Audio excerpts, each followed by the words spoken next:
Hi,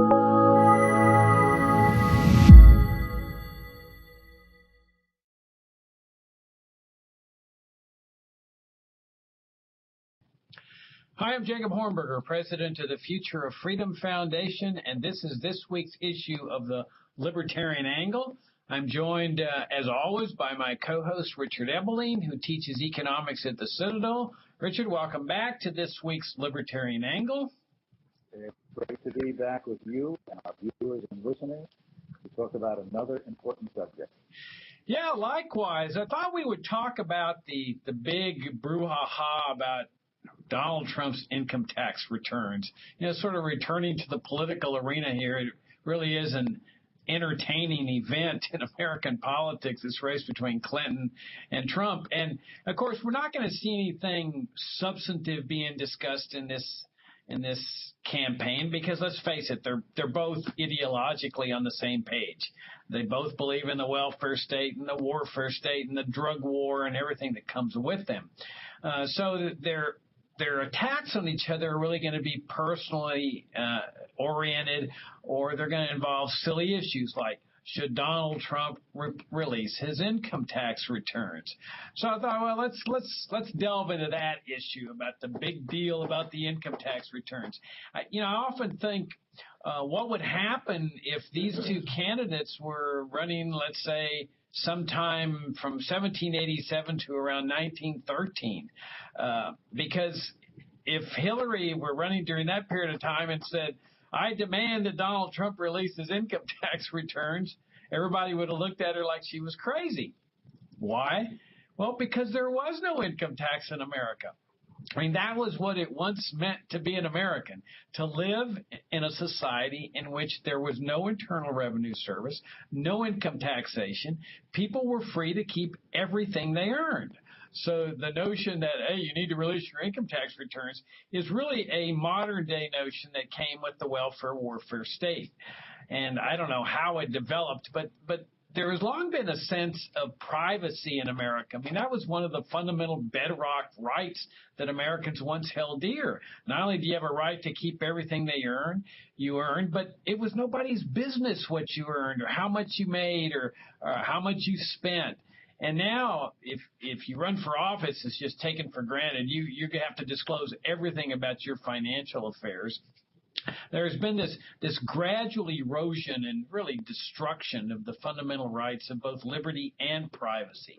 And I think that this silly debate over whether a candidate should release his income tax returns manifests that. What do you think, Richard? Well, I agree with you. The fact is that fundamental to the founding principles that you were just emphasizing was the idea that an individual had a right to that which he had honestly produced or acquired through voluntary transaction exchange with his neighbors and commercial partners. Second, it was not the government's business to involve itself or to be surveillancing how much he earned, as long as it was honest and non-fraudulent, how he had earned it, and how he expended the money. There was an attempt to impose an income tax in the 1960s, as I know you well know, and that, of course, was during the American Civil War, in the 1860s, when Abraham Lincoln, for a war, needed to generate revenue and imposed an income tax. But as I know you know, and perhaps some of the listeners, that was declared unconstitutional by the Supreme Court. And the result was that required an amendment to the Constitution, the 16th Amendment.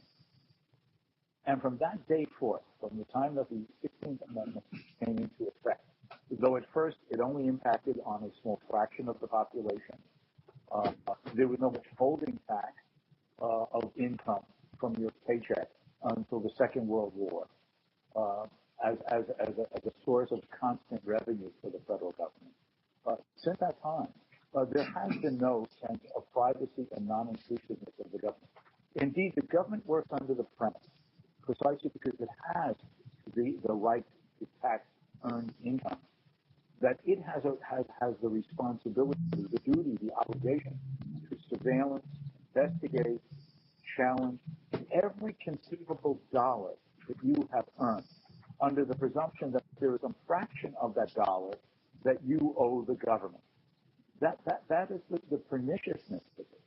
If the income tax amendment were to be abolished, and that, of course, is separate from how taxes would be gained by the government for its funding in the non-income tax environment.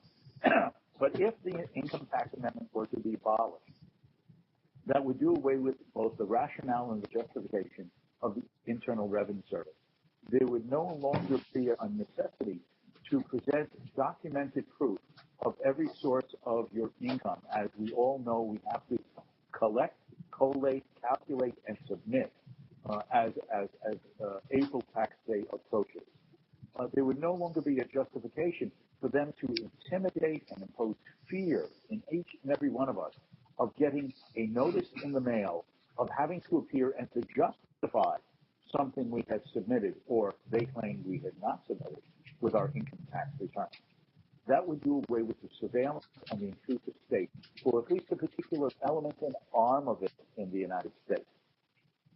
It's worth keeping in mind, precisely because, well, what if the 16th Amendment was abolished? Well, doesn't the federal government need some revenues, even if it were only to be for those narrow and legitimate functions assigned to the federal government in the Constitution? Yes. But how did the federal government gain revenue before 1913? The fact is that before 1913, the federal government's sources of revenue were basically the following. Import duty revenue. Now, the 19th century was a roller coaster of times when the federal government followed a protectionist tariff policy, and other times when the free trade movement was stronger in America. It was predominantly a low sort of revenue-enhancing sales tax, if you were, that was not supposed to egregiously affect the patterns of imports or exports. The second source of the federal government's revenue was a small number of excise taxes, predominantly on what today we call sin taxes. There were excise taxes on alcohol, on tobacco, for instance. And the third source of the federal government's revenue were land sales. The U.S. government obviously owned vast stretches of the western United States, west of the Mississippi, the territories, some unorganized areas that were not states yet, and even when they became states, there were still large federal land-owned areas. They were sold off, and those are the three sources of revenue. Now, today, someone says, but how can you operate the federal government given all it's doing? The fact is the federal government did not do those things before the First World War, predominantly. In fact, before the First World War, all levels of government, federal, state, and local, took less than 8% of national income for all government activities, leaving 92% of all earned income in your hands, not for an income tax, but for these types of taxes that I mentioned. Now, you say, but how did the government operate with that? Precisely because government was more narrowly limited, both at the federal level and even at the state and local level. A major element in restricting the growth and the size of government was the fact that being limited in its tax sources, and because back then there was an implicit constitutional rule, an implicit constitutional rule, so there's nothing in the Constitution that's requiring it. There was an unwritten fiscal constitution that the federal government should run a balanced budget. That means that the government can only spend what it takes in tax revenue, and its tax revenues are limited to a few sources, as I just elaborated before 1930. That itself acted as a restraint and a limit on the scope and size of government, because it could not grow any larger than its tax base would permit it to sustain. Now, that is the type of future America could have if we could eliminate this egregious and monstrous and intrusive and nearly totalitarian-like tax and fiscal system that dominates the United States today. Yeah, what you're really doing is doing what we've advocated on this program for ever so long is you're raising people's vision to a higher level. I mean, one option is to just remain mired within this paradigm in which we've all been born and raised, a paradigm where the government has the authority to take whatever amount of money it wants from you in terms of the income tax. They set the percentage, and then they use it for charity, quote, charity, or their warfare, dropping bombs on people. And we could remain mired in that and say, well, let's talk about income tax reform. Let's talk about reducing the number of pages in the Federal Register, or the number of deductions or tax credits you're entitled to, or let's do some welfare reform or Obamacare reform, or let's drop a little bit fewer bombs on the people in the Middle East. But what you're really saying is, no, let's just reject that entire paradigm and let's look at things at a higher level. And that's really what the founding fathers did, Richard. When they brought the federal government into existence, they were thinking at a higher level.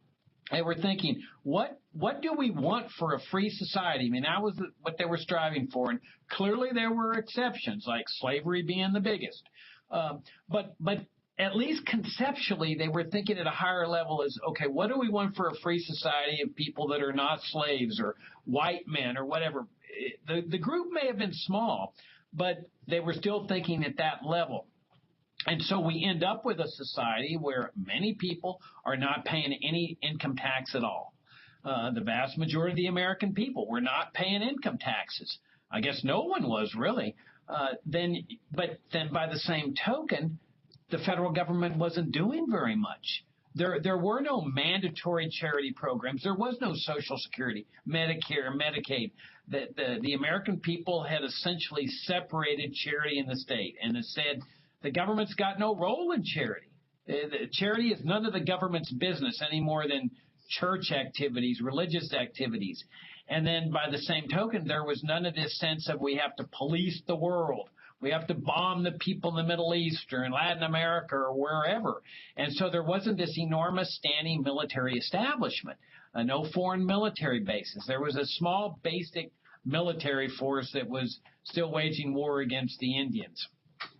But by and large, if you look and see what the federal government was doing in the entire 19th century, with the exception, of course, of Civil War, it was very little. I mean, the Justice Department consisted of probably about 5 lawyers. All of the criminal cases were handled at the local level. In fact, my bet is that most Americans never encountered the federal government except when they saw the mailman. It just played a very diminished role. So as you point out, it didn't take very much money to do that. And they relied on excise taxes and tariffs. But, you know, my ideal, and I've written an article about this, it's on FFF's site, is that your ideal form of government one of these days is going to be one that's voluntarily supported.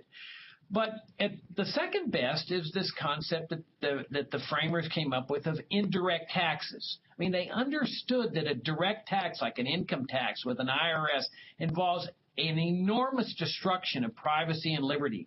It puts the government in charge of your resources, where you have to, rush to the post office and get your little postmark about your income tax return. And you have to report to them what you're spending on, your deductions and so forth.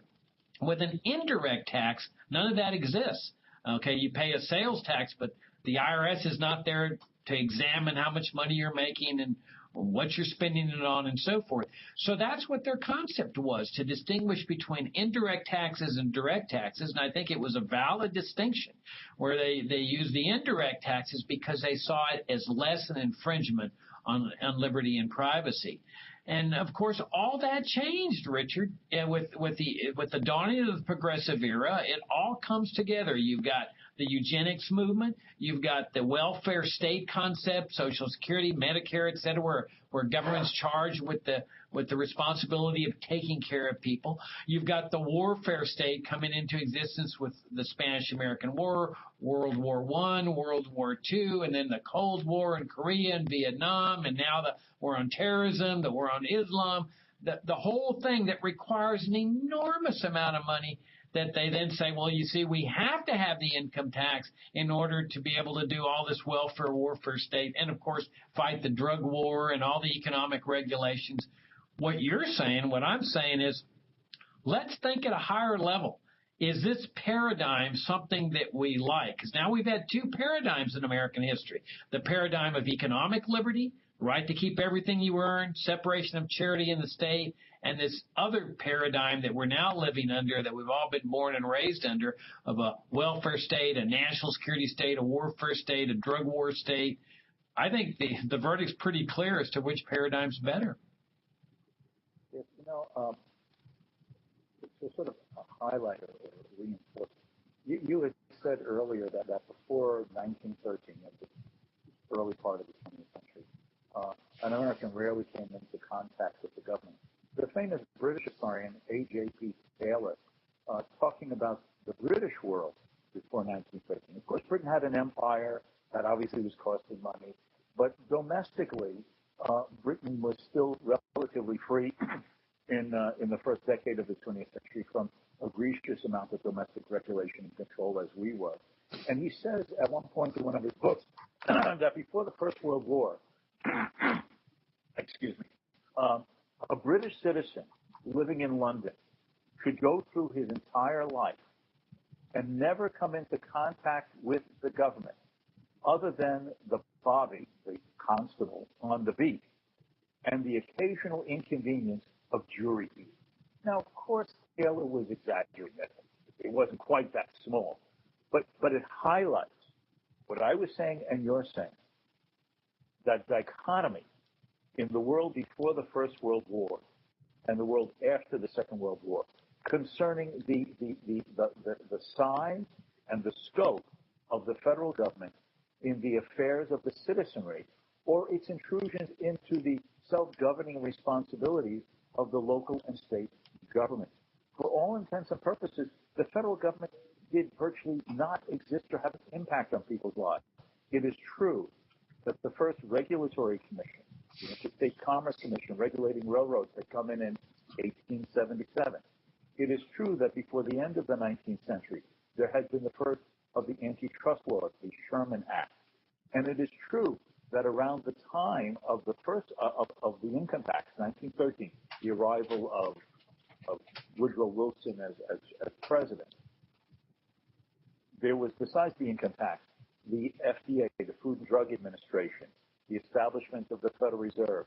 But as you just pointed out, this was all part of one cloth. That is the agenda of the progressives, those who had accepted the socialist or Marxian critique of capitalism, but who did not want to follow a revolutionary conflict road of total social upheaval, but believed that you could overcome the supposed inequities of the capitalist and liberal order, by which they meant classical liberal order, by substituting a creeping growth of government regulations, controls, redistributions of wealth to overcome the social inequity of capitalist profits that benefit a few at the expense of the money. It was all part of a seamless cloth of an agenda to transform America into a collectivist direction, whether they call it progressive or democratic socialist or the bastardized use of the term new liberal. The fact is, it was all meant to be a turning the back against the 100 and odd years of American history that had preceded it, of a philosophy of individual liberties, free enterprise, respect for private property, the right to keep what you earn, voluntary association among individuals, and a government that was narrowly confined to a small handful of functions, restricted by either a federal or a state-level constitution. That is what income tax, along with these others, were a counter-revolution against, to return to a road of paternalistic collectivism at the expense of human liberty. Yeah, and where they were really successful, though, was convincing people that this revolutionary change in American life was really just a continuation of what had come before. It was this notion of inculcating people that this is saving the free enterprise system, that without it, we would just be destroyed as a country. And so nothing really radical has changed, they argued. This is just modifications of America's free enterprise system in order to make it better, to save it. And that was the whole idea behind the New Deal, Roosevelt's revolutionary transformation of the economic system, that this has saved the free enterprise system. So we live in a country, with the exception of libertarians, of people who honestly believe that this is a free market society, a free enterprise system that's really no different from the economic system that has existed throughout American history. Nothing could be further from the truth. I mean, when you've got an entire century where there is no income tax, people are free to keep everything they earn, no immigration controls, no welfare, no Social Security, no Medicare, no Medicaid, no Pentagon, no CIA, no NSA, no foreign military bases, no military-industrial complex, no national security state. That is a radically different society. It's one of a kind that has ever existed in history compared to what we have today. But that indoctrination of people into thinking that this is a free enterprise system, that's where they've been most successful. In fact, my favorite quote of all the quotes that have ever been said really epitomizes most Americans, with the exception of libertarians. And it's Goethe's quote, "None are more hopelessly enslaved than those who falsely believe they are free." And one more point, Richard, is how the income tax inverted the relationship of the citizen to the state. That before, when you were free to keep everything you earned, you were sovereign. I mean, you could make your money and there was nothing the government could do about it. They could rail, they could talk about the rich and engage in their envy and covetousness and stuff, but they didn't have the authority to take away people's money. So the citizen was sovereign in America. It was really what was meant to be a free and sovereign person. When they adopted the income tax, that relationship became inverted. The citizen became the serf, the government became the master. Because now the master, like a parent and child, sets the percentage. So by being able to set the percentage of how much the government's going to take, it's really setting the amount a citizen's going to be permitted to keep, much as a parent gives a child an allowance. And so at that point, the citizen became in the position of the serf, and the government became in the position as his master. But it's worth also emphasizing that all of this comes from this change in the notion of what liberalism represents. This was a transformation that began in the late 19th and early 20th century, both on the American side of the Atlantic, but on the British side. That the old liberalism talked about the negative role of government. You're protected from someone killing you. You're protected from someone hitting you over the head to steal your wallet, and so on. But that wasn't sufficient for people to be free.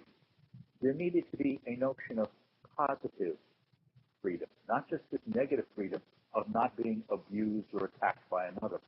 Because you're not really free unless you have the power and the ability to materially do things. This itself, this change in the meaning of liberalism and what a liberal government or society was about, itself was derived from the Marxian critique of capitalism. When Marx and his followers said, there's bourgeois freedom. Those are the freedoms that make people think they're free, but which leave them enslaved. The bourgeois freedom is freedom of speech, freedom of religion, freedom of the press, freedom of association, freedom to own private property. That is the false freedom, because as long as the capitalists own the means of production, they have the ability to exploit you, to take advantage of you as both worker and consumer, denying you the full value of what you really have produced, because they siphon part of it off from your salary as the price for you to have the right to work in their factories with their machines to earn a living. And that therefore this income inequality is part of a plunder that has occurred because of the false freedom of a private enterprise system. Socialism will liberate you from that. The expropriated will be expropriated, and wealth will go into the hands of those who both have earned it and deserve it and need it. And that is part of this progressive rationale of the income tax and these other activist roles of the new enlightened government. The fact is that people are poor. Why are they poor? Because they have only had the negative or false freedom of being secure in their person and their property, but they've not had the real freedom of keeping the full value of what they've earned or even if they can't produce it, for society to share it with them so they can have a full and meaningful life. And that is what the income tax was meant to do. Because from the start, it wasn't just a tax on income. It was a notion of a progressive income tax. That is, those who earned more would be expected to pay a higher percentage of that earned income. For what purposes? For government to do these enlightened positive activities of regulation and redistribution that would assure that people would receive the just amount of what they had truly earned, but what the capitalists had stolen from them. And for those who were still too poor, that others would be made to share with them through the compulsory taking by government. Again, that is what I mean. This is a seamless tapestry of a particular alternative and radically different view of the nature of man, society, and government than as you were emphasizing as well, what the original vision and conception of a free society, which should be all about, has understood and attempted to be implemented by our founding fathers. Right, and when they were arguing for the enactment of the 16th Amendment, they were saying that it was only the rich that were going to be taxed. They were telling people, don't worry, it's only the ultra-rich, and it'll only be 1 or 2%. I mean, they were essentially appealing to the sins of envy and covetousness, that if we can just take from those people who are really rich, everything's going to be hunky-dory. Well, as we all know, it didn't turn out that way. That they start establishing their ever-growing welfare warfare state programs, so they need ever-increasing amounts of money, and so it ultimately falls on the middle class. It's paying this huge amount in income taxes. And it never stops. I mean, the spending never stops. We've seen that. The mountain of debt is growing by the minute and threatening America with bankruptcy. So you have this double whammy of the income tax and then the Federal Reserve that's debasing the currency decade after decade, plundering and looting people in both ways, through the income tax and through the debasement of the currency. And we also shouldn't ignore the economic impact of this. I mean, what is the key to a growing, prosperous society? This was the question that Adam Smith raised in his book, An Inquiry into the Nature and Causes of the Wealth of Nations. Why are some nations wealthier than others? Is it because of natural resources or education or whatever? No, it has to do with this accumulation of capital. And that's what our ancestors proved. That throughout the 19th century, when people were free to accumulate wealth, it went into savings, it went into machinery, into productive activities, making people more productive, that was then causing wealth to multiply, where poor people were going from rags to riches in 1, 2, 3 generations. But they learned that that's one of the keys to a dynamic and prospering economy, especially for those at the bottom of the economic ladder. The capital that comes into existence through savings as a result of people being free to keep everything they earned. So you had not only the moral consequences of, hey, people are free to decide for themselves what to do with their money, you had an ever-growing, prosperous economy at the same time. Right. You see, that was undermined by the same socialist and Marxist ideology. If someone had saved wealth and accumulated it, and then poured it into either a new or an existing company with, as you were correctly saying, more and better and increasingly productive capital equipment to improve both the quantity and the quality of the goods and services produced, this was no longer something healthy, desirable, socially beneficial, as well as the right of the individual to keep that which he had earned. No. If wealth had been accumulated, in the socialist and Marxian view, it could have only one source. It has been siphoned off of the honest labor of the worker's back, and therefore itself is an unjust and immoral basis of accumulation by the capitalist that justice requires to be taken from him and redistributed to the real producers of the society. That is the danger of this. It's the twisting of what saving capital formation and profit means was used as a device to not only justify the activist growth of government in these regulatory and redistributive ways, but as you correctly have just pointed out, it has undermined both the justification and the capacity for people to save and undertake the capital formation that is ultimately the basis of rising standards of living, by which I mean both the material quantity of the things we have to consume, as well as the quality and cultural improvements of that. All right, well, let me wrap it up. I know we're about out of time, but let me wrap it up with one more point that I'd like you to address.